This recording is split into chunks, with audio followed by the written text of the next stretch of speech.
Heureux les yeux qui voient ce que vous voyez. Qu'avez-vous vu ici à Sainte-Anne cette année ou depuis le temps que vous venez?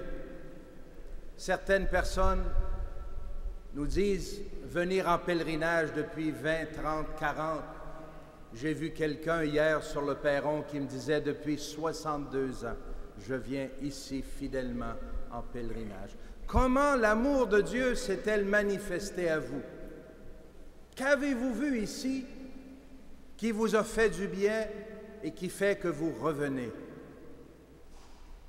Quel est le Dieu que vous avez rencontré ici? Eh bien, je vais vous donner 30 secondes pour y penser et pour partager avec la personne aux côtés de vous. Qu'est-ce que vous rencontrez ici? Qui rencontrez-vous ici? Comment le Seigneur s'est-il manifesté à vous? How has the Lord blessed you here in St. Anne de Beaupré? And I'm going to invite you to share with someone who's next to you. Témoignons, frères et sœurs, de la bonté de Dieu envers nous. Je vous laisse quelques secondes pour partager entre vous. Je vous ai pris par surprise, hein?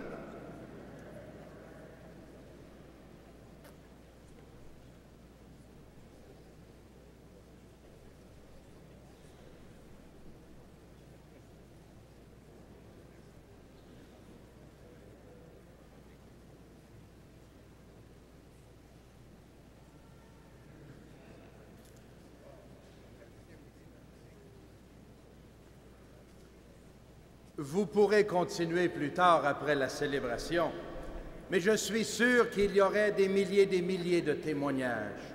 Oui, bien heureux sommes-nous d'être les témoins privilégiés de l'amour et de la fidélité de Dieu. La fête de Sainte-Anne, patronne religieuse et civile du Québec, grand-mère de Jésus et mère de la Sainte Vierge, rassemble encore cette année des milliers et des milliers de pèlerins et d'amis venus de partout à la rencontre de Dieu. La joie d'une grand-maman, nous le savons, c'est de voir sa famille réunie. Et davantage que réunie, unie. C'est le désir le plus profond des parents et des grands-mamans ici sur terre. Et c'est sans doute le désir de Sainte Anne, rassembler, réunir et unir la famille de Dieu que nous sommes. Heureux les yeux qui voient ce que vous voyez. Rassemblés pour accueillir la parole de Dieu, nous avons vu jusqu'où Dieu nous aime et comment il ne cesse de nous inviter à entrer encore plus profondément dans son intimité, en pleine communion avec le Père, avec Jésus le Fils et avec l'Esprit Saint. La parole de Dieu nous invite sans cesse à cette relation, à cette alliance, cette amitié profonde avec le Seigneur. Nous avons entendu l'appel de Dieu et nous désirons ardemment que notre foi soit solidement enracinée dans notre vie de tous les jours. Car la foi, ce n'est pas une couche de vernis en superficie qui paraît bien à la surface sans atteindre les profondeurs de notre être.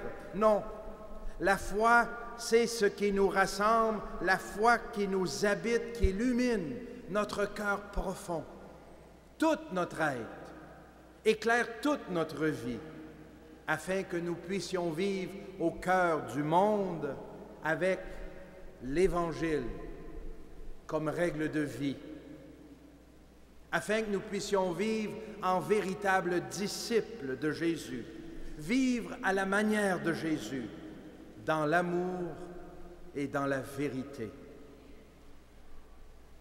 Blessed are the eyes that see what you see,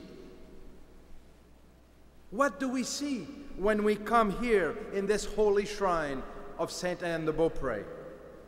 When we come to listen to God's word, celebrate his love and forgiveness, what do we see?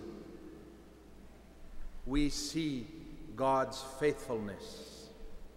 Throughout the ages, our God is a faithful God. It was by faith that our father Abraham set out for a country without knowing where he was going. He did not know where he was going, but he knew with whom he was walking, with whom he was undertaking this journey, a God he could trust. And so here we are today, brothers and sisters, pilgrims from many parts of our country and from other places of the world on this feast day of St. Anne, 2010. Like Abraham, we are not always sure what lies ahead, what will happen with our families, our health, our country, our church. But we believe, like Abraham, like St. Anne, in the presence and faithful love of our God, in the promise of Jesus, who said, I am with you always until the end of the age. And that, brothers and sisters, is sufficient for us to start walking, to continue walking, and to continue our journey. For the Lord is faithful, and we believe in his presence in our lives. And so we continue the pilgrimage of life. We don't have all the answers, but we do have the assurance of our faith. We have experienced God's presence, and we are grateful for his renewed blessings. We will leave this shrine renewed through the Word of God, through God's forgiveness in the sacrament of penance, through the Holy Eucharist that gives us life and life abundantly.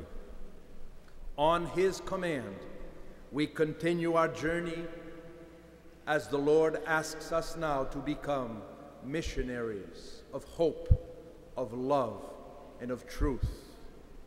We ask the Lord to make us instruments of peace and compassion, to share with all those we meet the light we have received. En 1665, déjà, Marie de l'Incarnation notait qu'ici, en Nouvelle-France, qu'il y avait une église de Sainte-Anne dans laquelle le Seigneur fait de grandes merveilles en faveur de cette sainte, mère de la très sainte Vierge.